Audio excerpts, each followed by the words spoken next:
Hello and welcome to episode 168 of Nintendo Therapy, the show about the latest news and rumors, plus a celebration of everything Nintendo. My name's Harrison, and joining me today, of course, is Kevin. Kevin, how you doing? Fantastic. Sure. Yeah, we're ready. We're pumped up. We're ready to go. We had Nintendo releases. It's like 6 o'clock in the morning over here, but I got my coffee.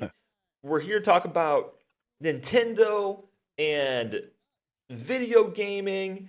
And since it's just the two of us this week, what did you play this week?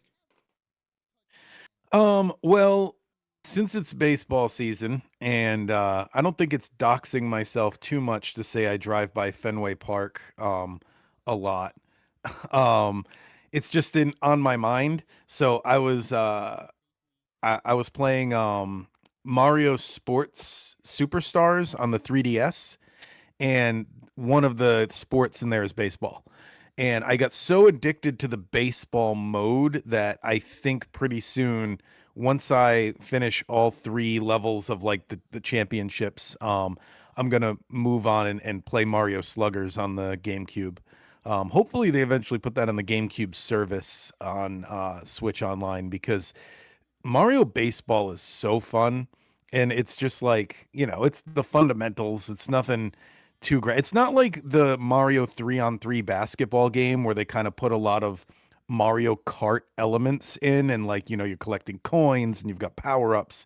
This is literally just straight up baseball with Mario characters. So and I think Mario Sluggers is like almost the same mechanics. So I'm looking forward to that.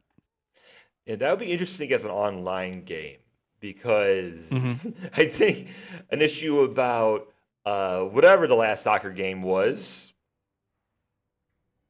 Mario Oh, Strikers, I think. Mario Strikers. This year I heard about with online is that players would just tackle each other.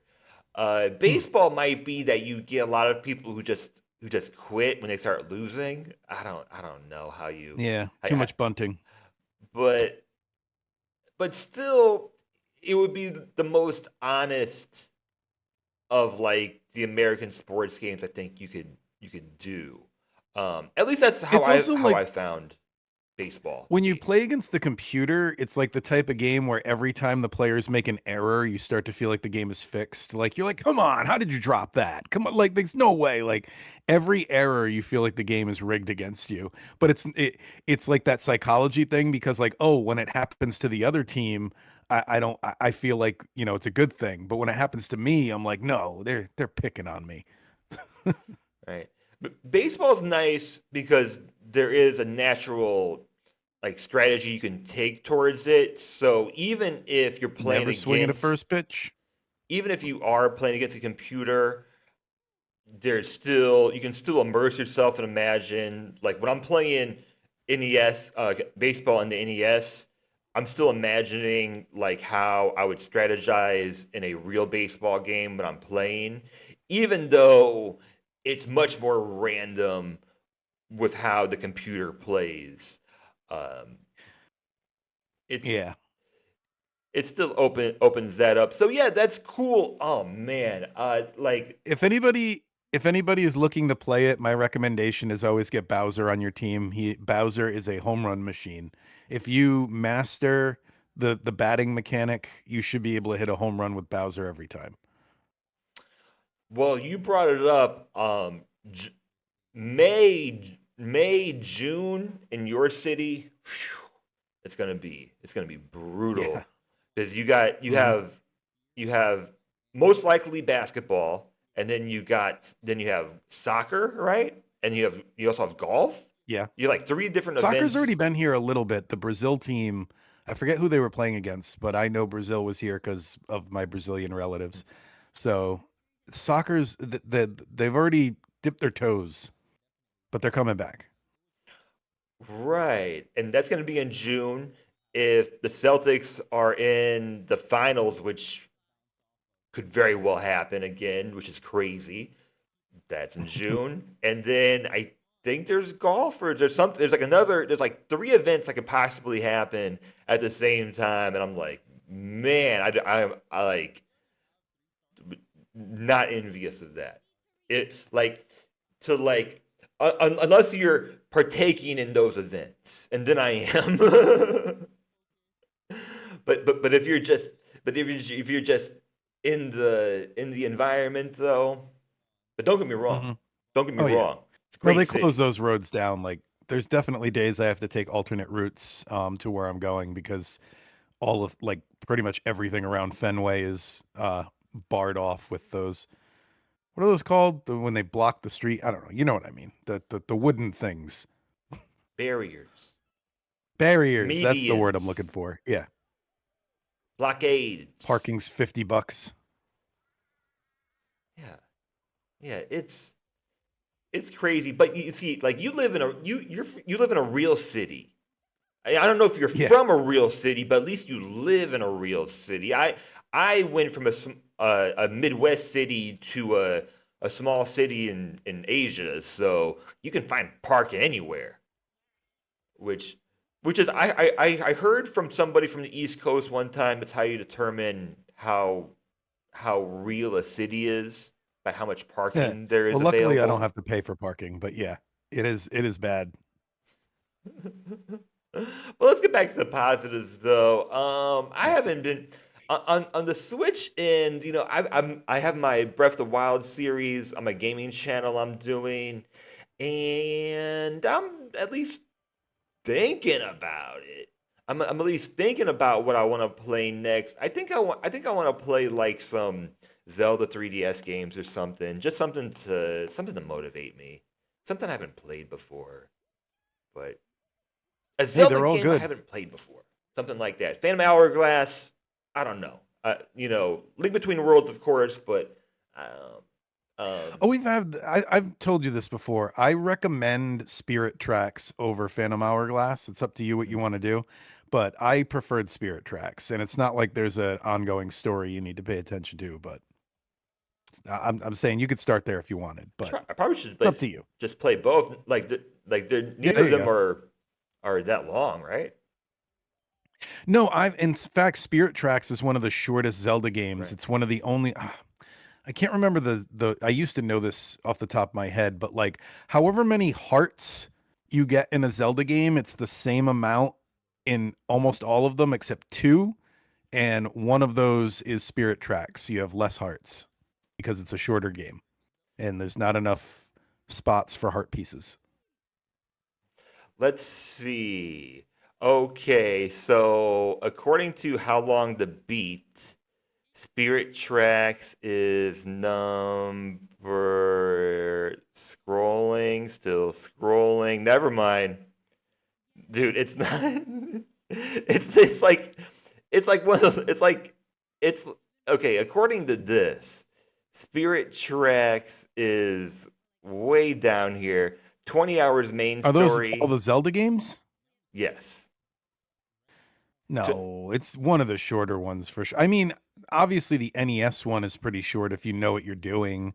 Um, right. like I don't know where is it putting it? Well, it says main story 20 hours, extra would be 26, and then completion would take 33 hours. Now, completion, if you go by completion, it is in the lower half. It's for sure in the lower half because the order you want to guess what the shortest one is. Well, I know we've talked about on here before. A Link to the Past is actually a pretty short game. You can finish that in like 12 hours if you know what you're doing. I don't know if it's shorter than the NES one, but I'd guess one of those two.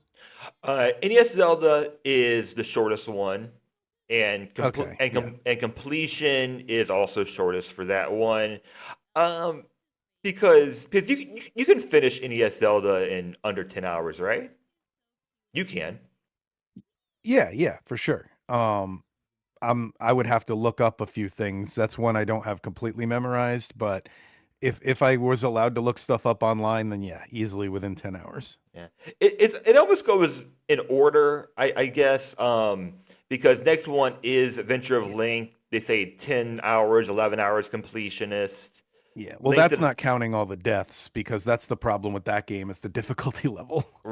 right. Assuming you don't die. Link to the Yeah. Past and Link's Awakening is almost the exact same. Um, Ocarina of Time, of course, is longer than Majora's Masks. By a little bit.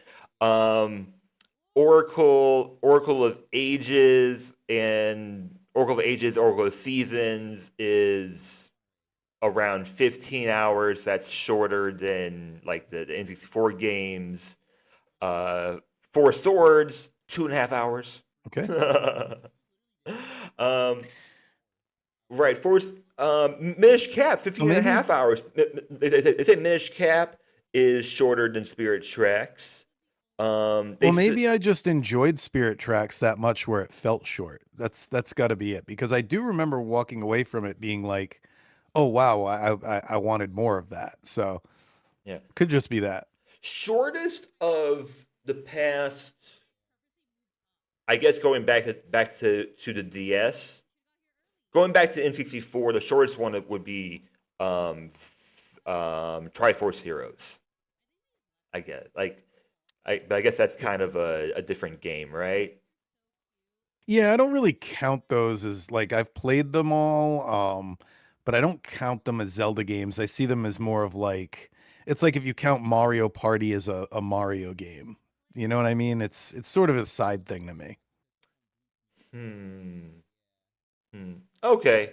All right. I'm clicking out of this now, but I'm getting distracted. Because on here they have Yeah. like they say that like Breath of the Wild takes like 50, Tears of the Kingdom takes like 60. Breath of the Wild, I guess that means the main game you have to complete every part of the main game, not just beat the game.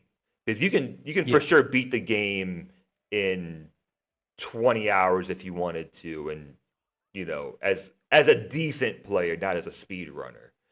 Uh, if you just wanted to beat the game, that is. Um, so, all right, let's talk about some rumors. Let's talk about some rumors today because I got a whole bunch of them. Two shout outs. One is Nintendo Everything, which pulls a lot of these rumors.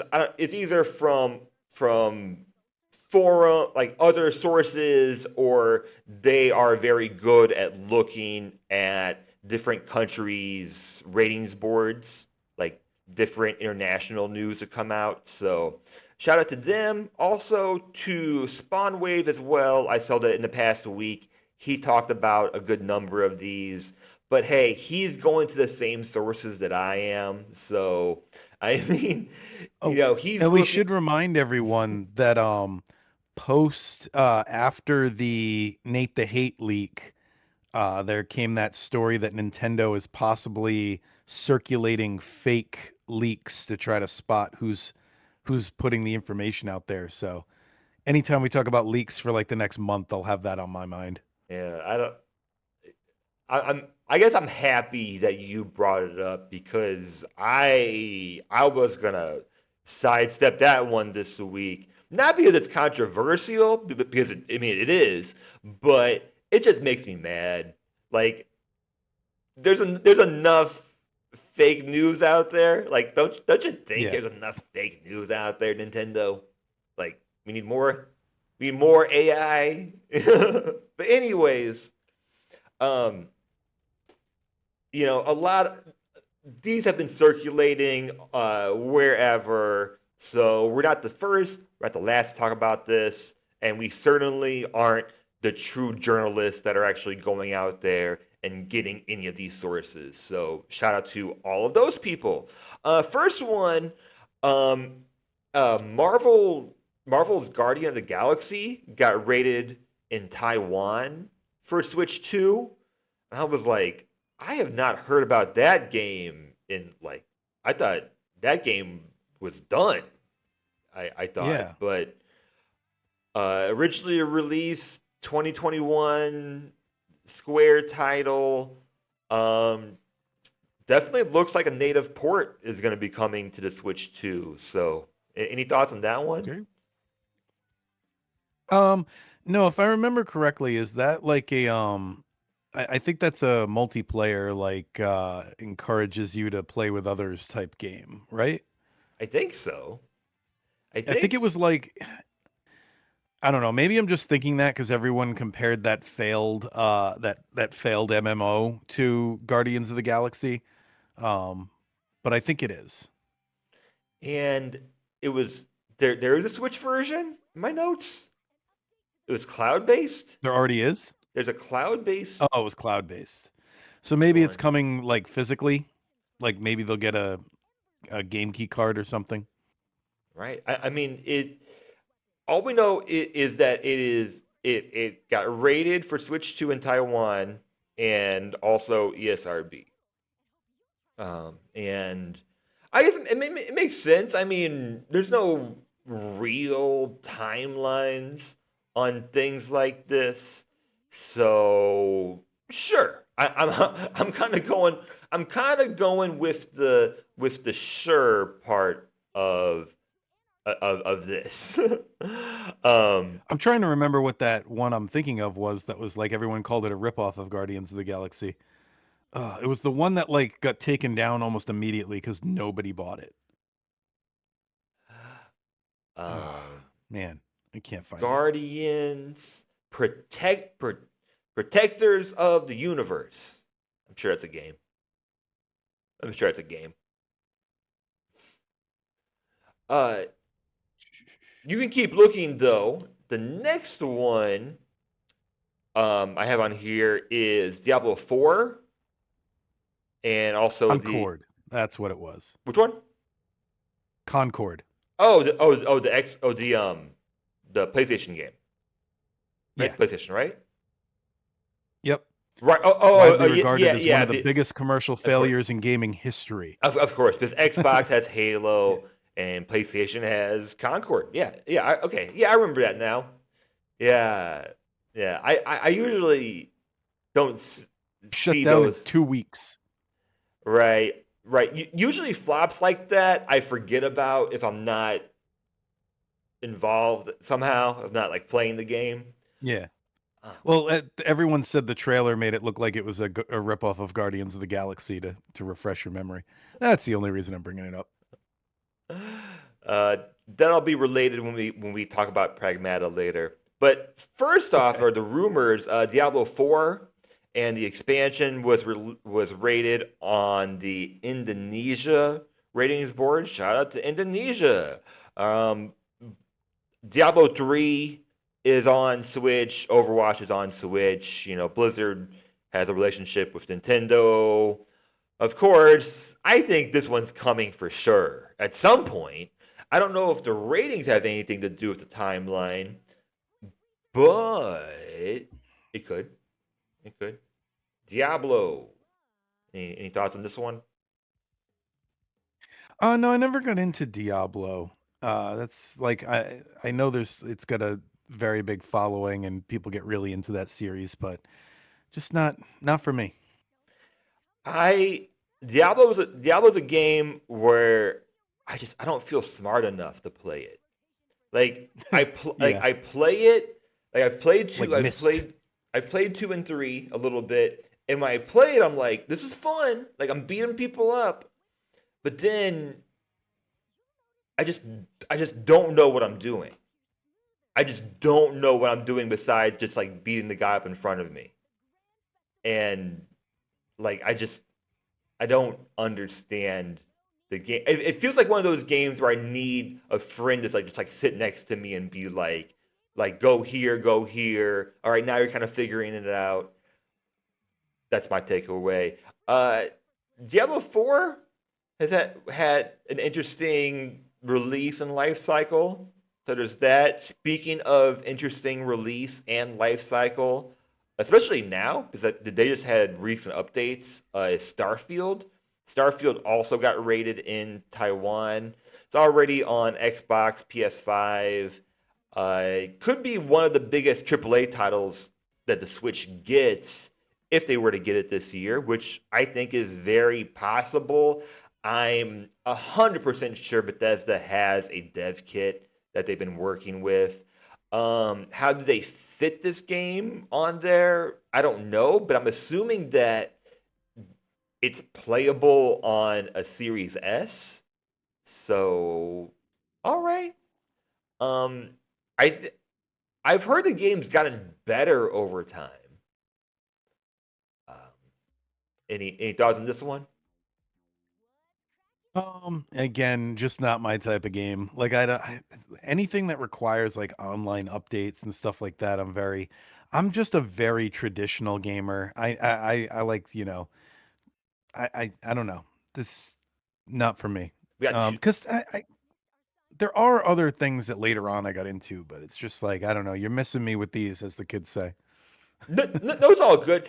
And actually, I think if you compare yourself to maybe other gamers, that might be true. But I think compared to like just a casual whatever gamer, you probably play more than you sometimes think. Like even indies. Yeah. Like you've played a decent amount of indies the last few years. You know, not as much as me, but like you still play some indies sometimes. You know, Yeah, and I as the still. prices go up, I'll be buying more and more now because the indies stay at a reasonable price. Right, got to fill that demand. But I got two more rumors. Also, Taiwan is Devil May Cry 5, which is my oldest one on year 2019. Special edition came out though in 2020. Never mind. And that is the first Capcom one, and then the other one is Resident Evil Requiem, Oh yeah. was found in a data mine. I forget this article. This one was not rated, but it was found in a data mine somehow. But anyways, um, I'm sure this one's coming to Switch 2.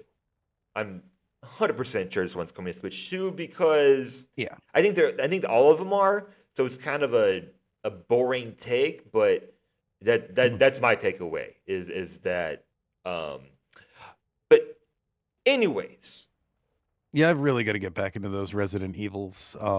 That's I've got a lot of gaming goals right now, but that's somewhere on the list is to kind of play through I want to play through the remakes of, because I've played the original like 1, 2, 3, Code Veronica, Zero, Resident Evil 4, even though that's kind of where I gave up. I've played those so many times, and then when they started getting into remakes is where I kind of dipped out. So I've got to play those remakes, man. They're only like $20 on the eShop, and they go on sale all the time.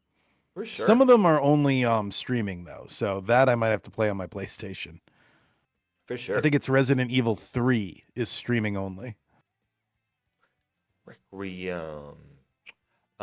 So nothing confirmed. I'll tack on two more things here that we got some news about, kind of also news rumors, because I want to look at a big picture question going into, of course, what we all know is going to happen in June, even though all of the smart people are going to pretend to be smart and act like they know something, right?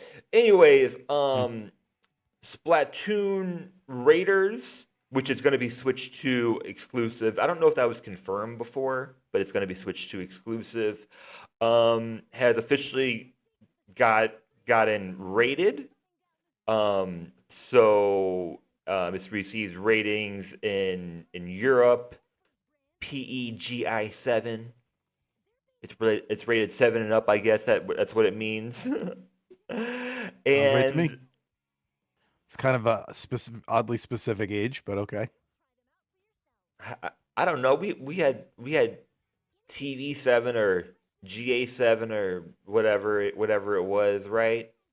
And Oh yeah. and See, the I never even really learned much about the TV rating system because I this might be showing how I'm just a little bit older than you, but I was in high school when the TV rating system dropped, so like my parents weren't really like trying to restrict my TV watching.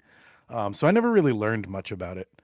I I don't remember. It was TV 7, right? Because I wasn't I I think wasn't so. Yeah, I think I'm, it I'm was not I'm not Y7 I'm or not something like that. that much younger than you, and I grew Mm. up in the '90s, so like I wasn't allowed to watch Ren and Stimpy, which is Ah, crazy. Which is I like hear it's about like the those one families all the show. time, or like people who weren't allowed to watch The Simpsons is another one I hear all the time, and I'm like, man, my family just let me watch anything, and oddly enough, almost all like the crazy stuff I just had no interest in. Like I never got into horror like Sean did or anything like that, but my parents wouldn't have cared. I even with the even after they took me off the leash, I didn't run towards the crazy stuff. I did watch Ren and Stimpy and Simpsons though. Yeah, it just bad bad reputation. You can't buy Eminem CDs at Walmart. Like uh right, no, it's crazy that I couldn't watch Ren and Stimpy because like if you watched sitcoms in the 90s, which my parents watched every sitcom in the 90s, it was just sex, sex, sex, sex. It Mhm. was just like that's all it was. Like, Especially shows like Married with Children and Unhappily Ever After. They went like Fox was really going for it. yeah. Yeah, I mean Friends came out and all Friends is sex and lying. That's all it is. Like Seinfeld too. Seinfeld the Seinfeld same too way. before them. Yep. Seinfeld the same way. Exact same way. Um and yeah, yeah, anyways, that was a quick derailment. Anyways, Fire Emblem Fortune's Weave also got a rating. That's why people listen to us. They This like the points nostalgia. this points to a June Direct, I think. I think a lot of It's these got to be. I think a lot of these games are are coming this year Hmm. and still have some questions on what the holiday season is going to look like. But perhaps Well, yeah, because it's getting to the point where it's like, you know, that meme where he's like poking the thing with a stick and it's like, do something. It's like someone poking Nintendo, like, announce something, announce something. And it's like, we need it. Come on, guys. yeah. I mean, I think we can find a balance on this show of being patient, understanding, and just like knowing that all these games come eventually, but then also be kind of like, yeah, like just something though, right? Like something Yeah. big. We got spoiled in the lead up to the Switch 2, where they were clearly trying to keep our interest. And like that, those years were so packed. Yeah. Yeah, it's just It was like every 2 months something new was announced. right. Right. But I guess in a couple months we could have a June Direct. I mean, Nintendo can announce things today. Like they have no schedule. I mean, I think Oh we yeah, are I've definitely seen people already um jumping the gun and running videos of like, are directs done? Like, does Nintendo even need directs anymore? That type of thing. And I wouldn't go that far, but the thought is out there. I'll say it that way, even if it is only for clicks. right. I think they keep doing presentations. I think Hmm. perhaps they're not on YouTube eventually.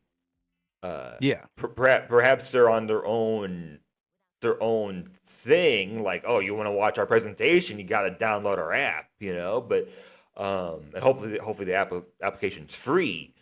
But no, I think the presentations stays there, and if they don't, then we have to have a conversation of how much do y'all really care? Just like I think that would be the next conversation too. Like, yes, we want the games, but do do we do we need all of that? And I'm not saying that we don't, because I've talked on here about how I think having those communal experiences are very, very important in gaming, and it's so rare now.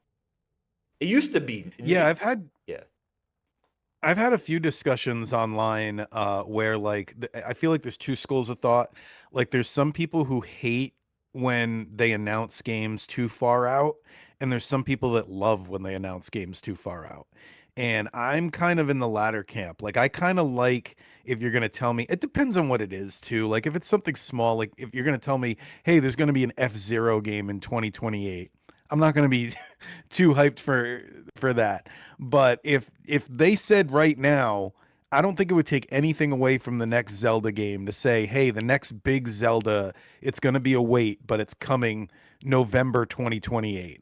I would as long as they drip feed us enough stuff about it, that takes me back to the Ocarina of Time days. I did the same thing for Breath of the Wild. I every day would go on the internet hoping there was a new update that day. So there's something fun about that if there's enough material to breadcrumb you through it and get you to the finish line. I, I don't think I have a preference. Outside of just wanting some type of news, I don't think I really have a preference. Um, Yeah. because if a game gets announced in a short window, then I'm just like, oh, then I just didn't Mm. know, and now it's coming soon. But yeah, there's a lot of games. There's so many games that I wait for years and think about, and you slowly get updates on. Um, so yeah, I think in 2026 we're kind of all over the place. You know, especially with early access as well. Um, Yeah. sure. And Uh, they need to justify that Nintendo Today app somehow. So start putting some news on there. right, right. A lot more is coming down down the bend. Is that what they say? Down the bend. Yeah. Um, Around the bend. around the bend. I wonder if they ever partner. Like Universal doesn't have a streaming service, does it? I Universal, don't think so. I the, mean, they all do, but I think the, they're packaged in with something. the yeah, I wasn't sure if it was like Paramount, but I don't know.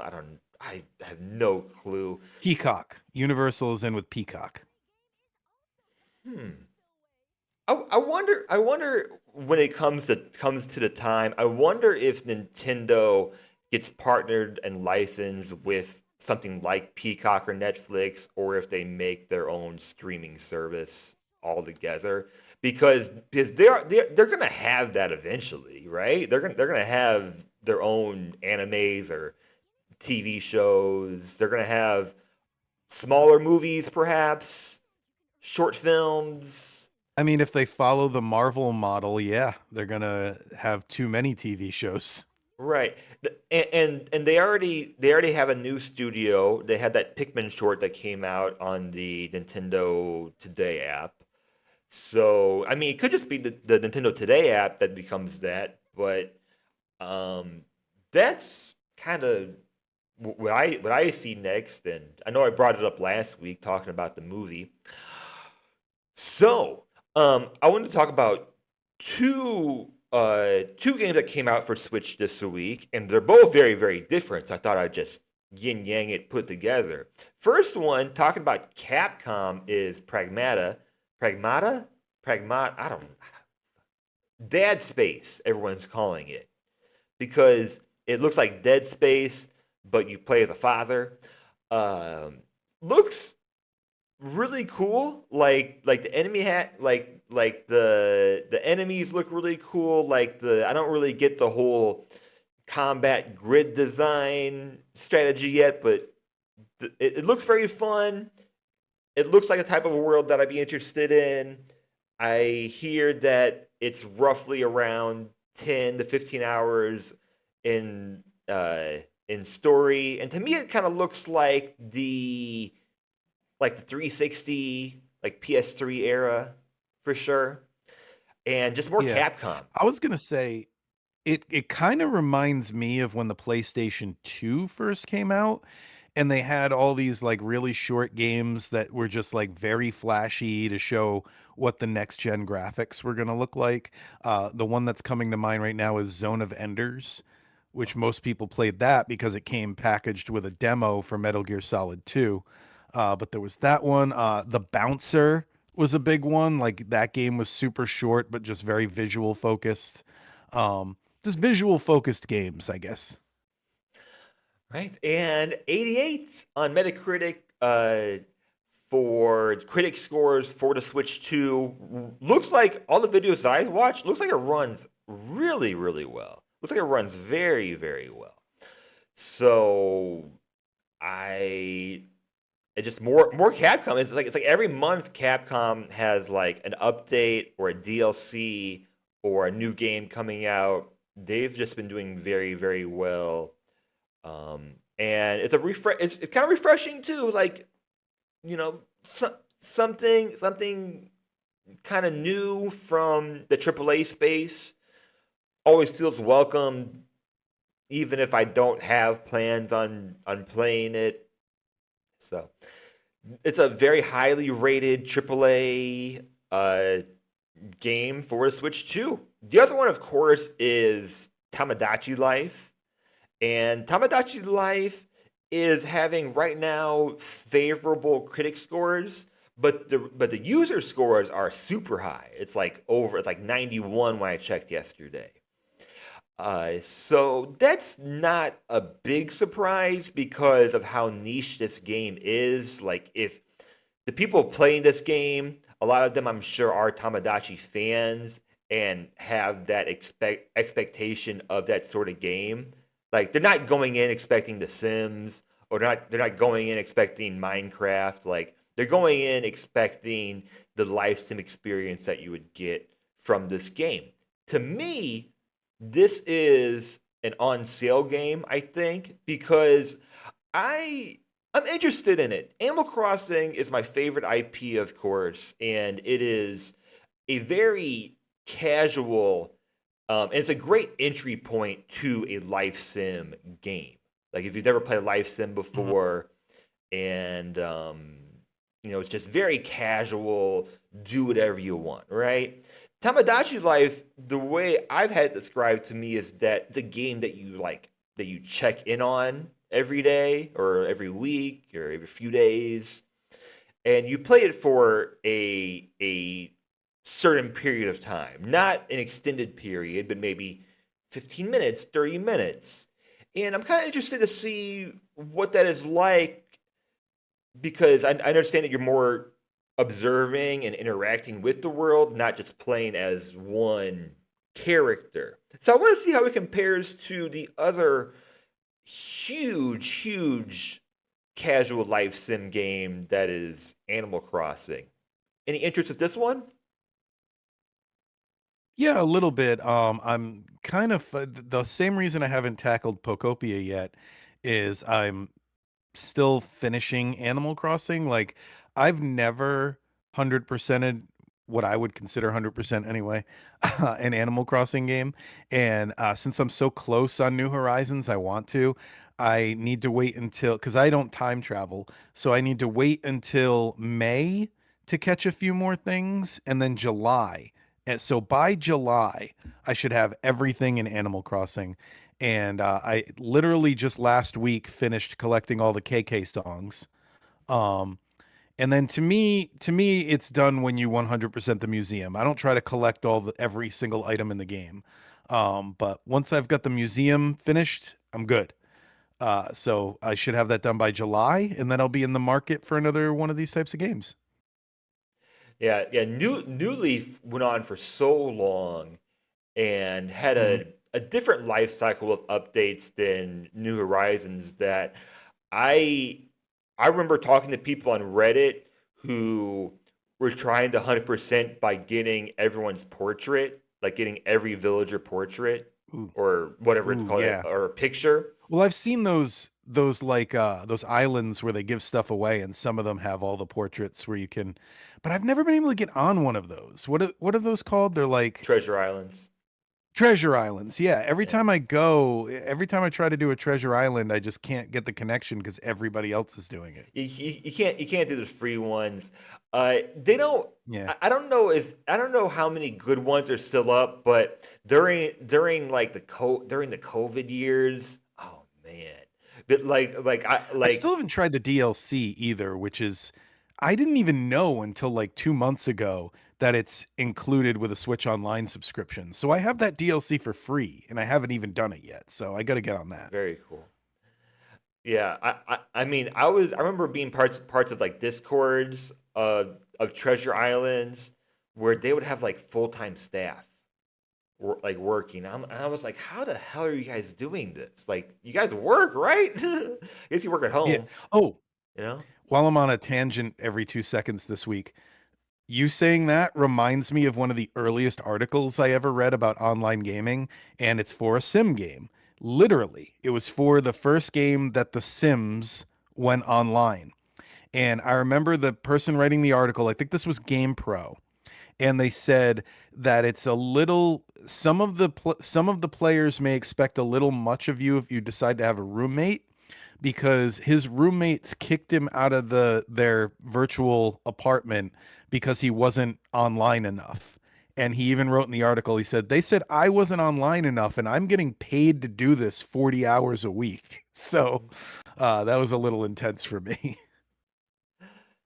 Yeah. Um, so how do I bring this all back?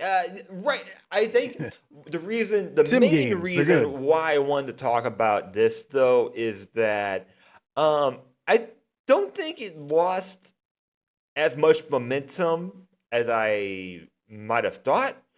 But I guess people who want to play Tamagotchi want to play Tamagotchi, and they don't care if Pocopia came out few weeks before that. Yeah. So there are spaces for all of these games. And yes, I don't have Yeah. a Switch 2. I keep seeing Pocopia, but honestly, I don't even know if I have time for it right now. It looks Same. too good at this point.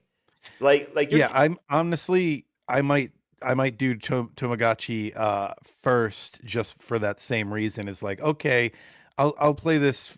This won't devour my life like Pokopia looks like it will, and Animal Crossing certainly did when I first got it. Yeah, I don't know if I can do a life ruining game right now. I have other games I'm trying to play and just other things I'm trying to do, and I just know myself. And they keep saying like, "Oh yeah, it's just a it's all it is just a combination of all of your favorite games combined." And I'm like, "Oh, all right." It's like you like Minecraft, you like Pokemon, you like Animal Crossing, you like Dragon Quest Builders, like Viva Pinata. It's like yeah, I do like all of those games. So eventually, I'm happy that it's there. Okay, so now we're going to try a new segment on the show called Random Pitch. This is sort of going to be a little rough because we got to work the kinks out of it, but we're going to see how this plays and then we'll play it better next time. But that doesn't mean we're not going to generate some great conversations here. All right, so the concept is we've got some categories here. I don't know if I'm necessarily going to pull from each one every time, but we got a randomizer that's going to random up these categories where we're going to get a Nintendo franchise, we're going to get a genre, and we're going to get a core mechanic and a twist. And using the results that get spit out, we're going to discuss if we would play that game. So let's go on in and randomize our first random element here. Our randomly generated game is a Pikmin game, survival horror, which I feel like those definitely go together. Core mechanic is time loop. Tone vibe is wholesome but unsettling. And the twist is you can't attack. Well, it's going to be more survival than anything then. Uh, So yeah, Pikmin, I feel like already kind of has survival horror elements to it, so that's going in its advantage there. You definitely, especially in the first one, you have that time limit. So the time limit, and then in the third one, they introduce the food, where if you run out of food, you get a game over. But there's so much food, you would never run out anyway. Um, so I could see a Pikmin game incorporating some survival horror. You can attack though. I don't know. I don't know how you use that twist in a Pikmin game, which is very much geared around attacking the different things. So I guess it's more stealth based. just have to This run. game. Just Yeah. just gotta run. And yeah. Everything could chase you like in like in Metroid where you in Metroid Dread when you're in those rooms with the EVs and you got to avoid them. It could be like that. Uh and then time loop for a core mechanic. I'm not even sure Pikmin already has that. how. Yeah, The, it the, pretty much does the day exactly. You cycle. start it so day cycle exactly. Holy So crap, we already have a time loop. We're living in a time loop right now. Whoa. Whoa. You see, this is why I don't like this. All right. Well, you started, so I'm writing it down. You let me do the next one then. I'll start the next one. okay, All right. perfect. Okay, so the next one, franchise Star Fox, very topical right now. Okay. Genre city builder, core mechanic body swapping. The tone is corporate satire, which could pair with city builder well. And the twist is the game lies to you. So, would you play this game, Harrison? I What's it look like? I I would play a Nintendo City Builder, because we don't have that. We have other builders, and Yeah. and, Was and ActRaiser published by Nintendo? That's the closest one I can think of. I know it was on like the Super Nintendo Mini. I'm gonna check uh, that. and they certainly have a particular history with city builders in their games. Uh, Yeah, no, not Nintendo. um, Star Fox being anti-corporate could be fun for corporate Yeah. satire.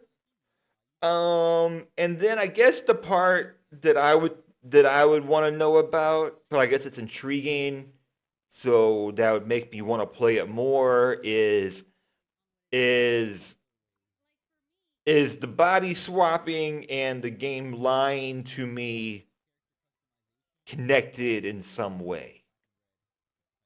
Because if the game's lying to me, I don't know what else to really say about this besides that I won't really know what to think going into it.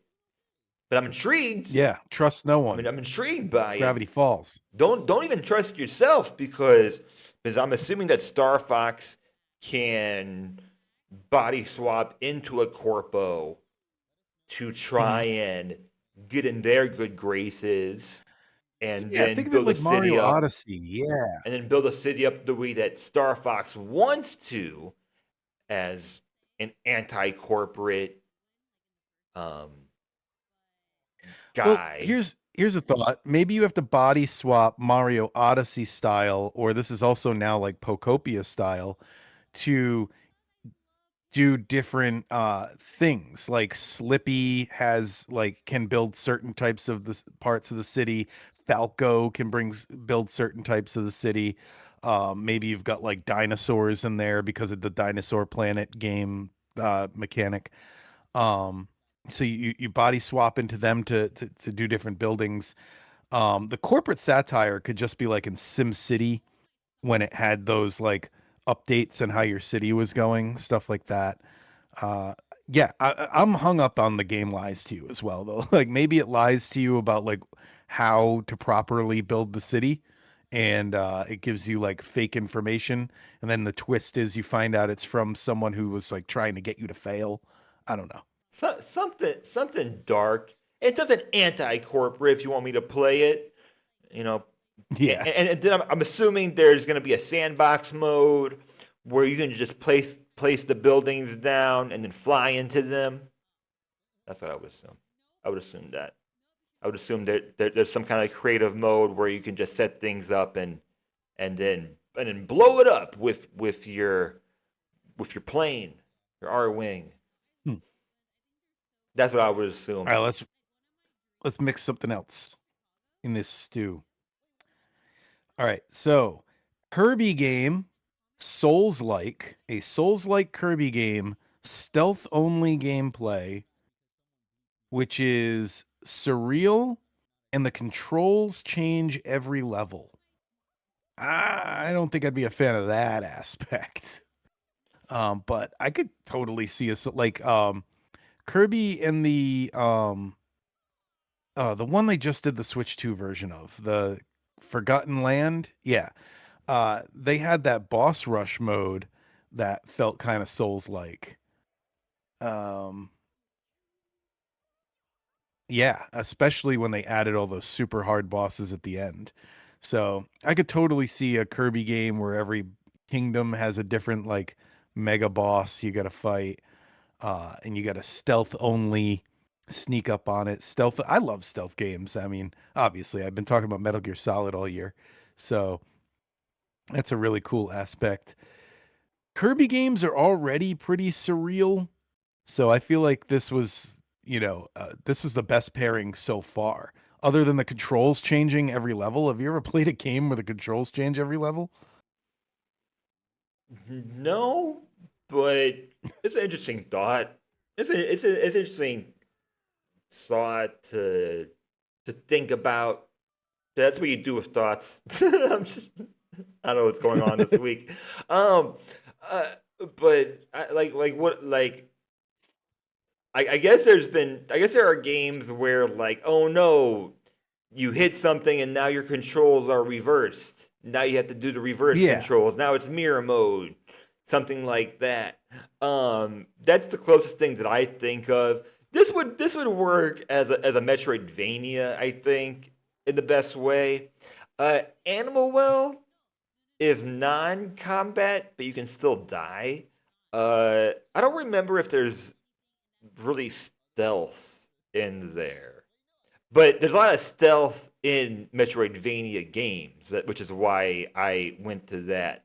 And Animal Well is cool because it's like an 8-bit game. And imagine if Nintendo was just like, yeah, Pixel Kirby, like let's go, right? Mhm. Um, Yep. like that would like I would play that, I think. So, uh, yeah, I mean, Souls likes can go right along with Metroidvania, so I'm not cheating there. Give me a Kirby Yep. Metroidvania.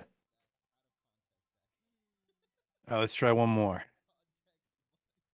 All right. I need you to pitch me a Metroid game that is a dating sim. Weather impacts everything. It's got a dark and gritty tone and multiplayer, but no communication. There's a lot of good stuff in this one. Multiplayer with no communication? So, I think it just, yeah, I think that just means like no headset communication. Like you can link up and play, but you can't talk to each other. I don't want to link up in this game.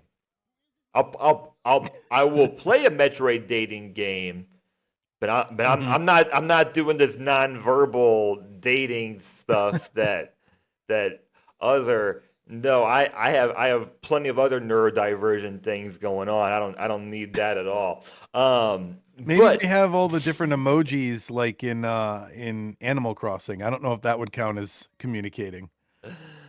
but but it's there. Multiplayer is there for the people who want it. That's usually what I say when we talk about multiplayer on here. Hmm. Uh, sorry, just a moment. But okay, like I like the idea that that do we Samus do we don't she doesn't have an orientation, does she?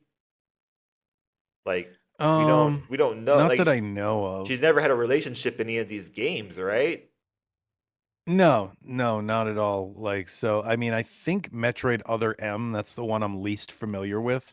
And I have a vague Okay. memory that they might have done something there, and that's one of the reasons people don't like that game, but that could just be complete false memory. I think, I don't know, maybe this is like The Bachelorette, and and Metroid is the host. Samus is the host. Uh, Uh, and weather impacts everything. uh, And you got to compete so that you don't get sent home with a Metroid. okay. Well, this kind weather and dating. Well, now I'm just thinking about the classic '80s Juice Jones song "Walking in the Rain." That's what I'm kind of thinking about Hmm. now. I saw you, and he sees his girlfriend walking with a guy in the rain, and he's like, "No, you're not gonna do that to me. I'm Juice Jones. You can't do that to me." Holding hands with a guy in the rain. No, you're kicked to the curb. So it could be It's something hard for like weather that. to impact everything when you're in a spacesuit. But Yes. yeah, that's a game we can work the kinks out of for next time. I, I I think don't uh, I think we got I something don't think there. I'm playing this. I don't play the last dating sim I played was Date Everything, and I couldn't stay with it. It was hilarious for like a few hours, but I could not stay with that game. You remember that game? Yeah, You, absolutely. like Stardew's kind of a dating sim. um It Stardew. has dating sim elements. I mean, you get married and have kids, and then you can turn your kids Yeah. into doves, Yeah. which I've never done before, but Me either, no. um, I've never even gotten divorced in the game. I just commit. right, right. I have done the date everyone cutscene. Um, Oh, okay. when you walk into like Emily's house and they're all there, like Yep. that's super fun. But um, anyways, that was four. That's a segment. Yeah. We did it. We did 4 it. games. Let us know in the comments below if you'd play any of them. Let's do Mach Rider today because it's not a big game. It's For not sure. it's not a huge game. So if Sean has something to say about it next week. You could say it next week. All right, so Mach Rider on the Nintendo Entertainment System. It's a fast-paced post-apocalyptic action game racer where players speed across barren highways as a lone biker defending the remains of civilization. Developed by Nintendo, the game blends high speed driving with shooting mechanics, requiring you to dodge obstacles, weave through enemy vehicles, and fire your weapon to survive increasingly difficult stages. With its stark desert visuals, tight controls, and surprising level editor mode for the time, Mac Rider stands out as an early example of Nintendo experimenting with hybrid gameplay concepts on the NES. And yes, the level editor reminded me a lot of how there was also a level editor in Excite Bike. They were really ahead of the curve, I think, on trying to get those mechanics into like original NES games, like year one NES games. And then it just like never really came back until modern day. Uh, so yeah, course editor, there was a callback to the game in Super Smash Brothers. I forget which one, but one of them has a trophy assist style reference to this. And despite being memorable, it never got a true sequel, making it something of a cult classic among NES fans. So, what did you think of Mac Rider? Yeah, I think not a lot of people played it and didn't get a sequel. I don't. Hard to say like why it initially didn't get a lot of play, but I think there's issues with the mechanics of this game and the presentation of it, which makes Excite Bike just overall the better game. And Excite Bike was also a game that came out about 2 years before this one did. Mm-hmm. But why it initially never really went anywhere is a part that I'm not really too sure about because saturation in gaming markets is totally different in the 80s than it is now. And I don't really have a good reference point because there's a ton of old platformers, there's a ton of old fighting games. Why can't there be multiple racing bike games?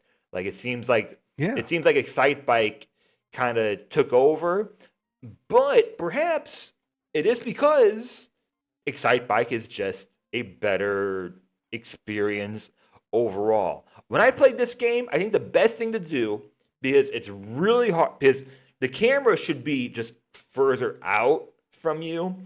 It's really hard to Hmm. see the corners. I think the best thing to do is just go as fast as you can, and if you run into Yeah. something, whatever.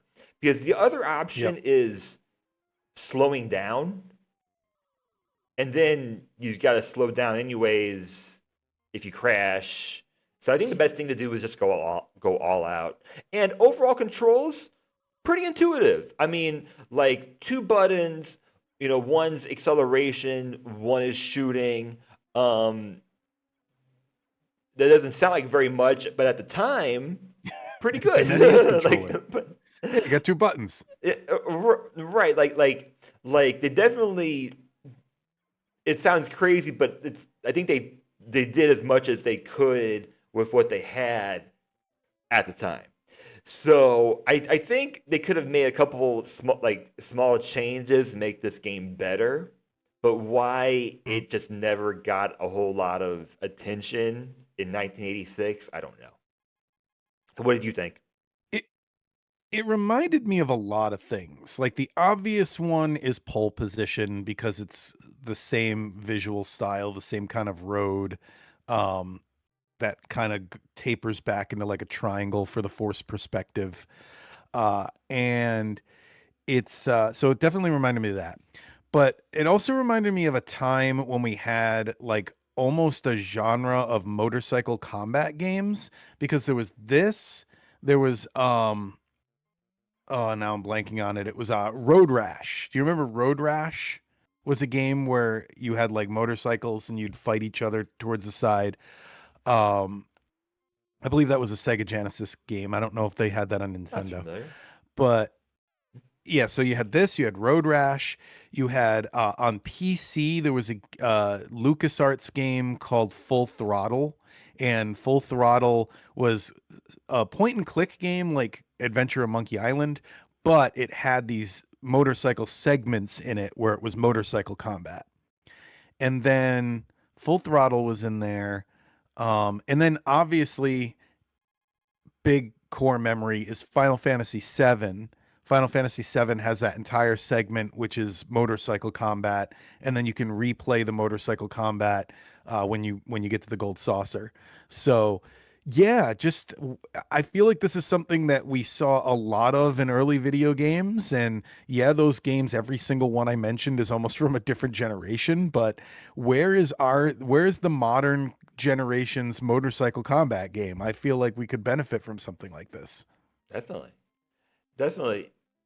And overall, I think it was it's ranked really low for me. It's overall really fun experience, but it's just flawed, unfortunately, for what it is. I think there are times where it is unnecessarily difficult, like, and it's not the combat, but it's more that there's parts that you just can't see, like Yeah. when you're going around a corner, and it's not like you have to react quickly, it's just that you can't see it. And I just think, like, if you move the camera out just a little bit more, it just makes the game a lot better in that way, because I like the concept, I like the idea of it, and I think it offers something new on the system, but unfortunately, it's just not something that I would come back to that much. Level editor Mm. is great, especially for this generation, and the endurance mode was the most fun for me, I think. Is it Yeah, me just too. yeah? I would say that was the most fun out of the 2, 3 modes we had. It is 142 for me, which is crazy. But I think it is. I think I don't. I don't think I would recommend it, but I don't think it's a bad game. So we're kind of at the point where I kind of think 142 is still not a bad game. But I had to put it below. But I had to put it below Excite Bike, which was 133. See, okay, I actually liked this better than Excite Bike, but out of all the racing games we've done so far, that's about the only game it beat out. I put this at 127, and I just had to check. My Excite Bike is at 159, and I really just never got a handle on the mechanics of Excite Bike. This is a game where I feel like I understand the mechanics, it's just difficult. Whereas Excite Bike, I was just always overheating my engine and not doing too well. So this game I put at 127. Some other racing games, I also ranked it above like Excite Bike 64. But this is not as good as, let's see some other racing games. F-Zero X is at 118. 1080 Snowboarding at 121. That's kind of a racing game. Yeah, so down at 127. I'm comfortable with it there. It's sitting in the neighborhood of it's right above the Lost Levels, which is another frustrating game, and they're kind of equally frustrating. So that's where I put it. Yeah, I don't. I'm sure. I'm sure my loss levels are higher. Yeah, and hey, listeners, if you like this game and you think we're wrong, let us know, because you might have been someone who played this game growing up or a virtual console, whatever it might be. It certainly has been re-released a number of times now. So yeah, let us know. Let's find out what we're going to be playing next time.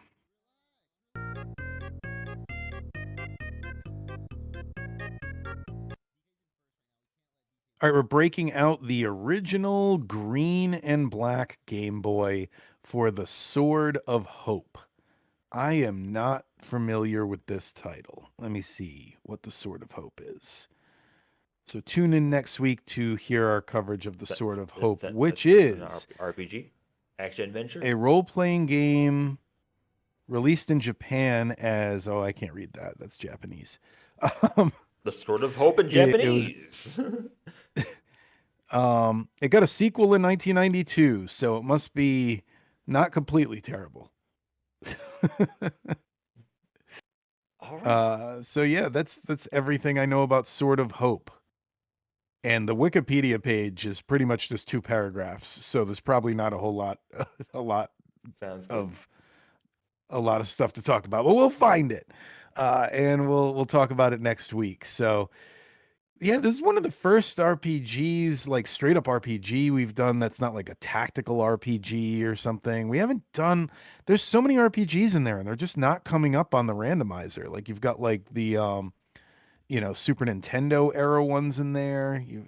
There's Golden Sun, Breath of Fire is in there. I guess we did we did do Earthbound. So that's more of a traditional RPG. Okay. We are Just RPG fans. Definitely. We're not RPG experts though. No, definitely not. But Year of the Backlog might have some RPG updates coming soon. Getting pretty far into Octopath Traveler. So we'll talk about that in a future episode. And let us know down below what you thought of the show this week. Tell somebody you know about the show so we gain some listeners. And leave a comment. Let us know if you would have played any of those games that we made up on our randomizer. And we'll talk to you next week for more Nintendo Therapy.